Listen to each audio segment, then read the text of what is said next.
د دې انګریزانو په دې ملک کې یو مالدار انسان چې مسلمان شوی د هغه نه به انټرویو اخیسته. ما په خپله هغه انټرویو کتلی وه چې هغه د څو کمپنیانو مشر و.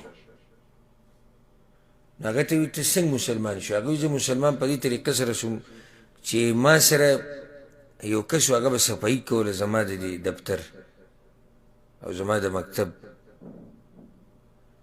هغه مسلمان و او د هغه یې $100 تنخواه وه ما به له ورکوله، خو هغه به انتهایي خوشحاله و چې کمرې ته به راننوتو ما سره چې به میلاو شو موسکی به و، چې به ووتو بهر به چا سره میلاوېدو موسکی به و، صفایي به یې کوله ښه خوشحاله و.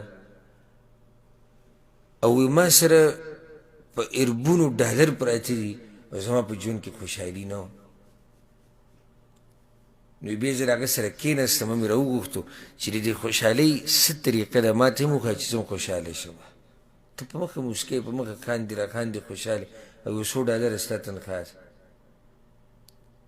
نو هغه بیا ما ته ووایي چې دا خوشحالي زما په دې پیسو پورې نه ده تړلی شوي، دا خو زموږ د هغه الله سره رابطې د هغې د لاسه خوشحاله یو،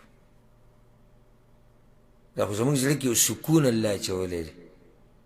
نو زما په دې خبره باندې یقین ښه ډېر شو چې او دا خبره صحیح ده، خبره د پیسو نه ده، که خبره د پیسو وی نو پکار ده چې زه ډېر خوشحاله وی.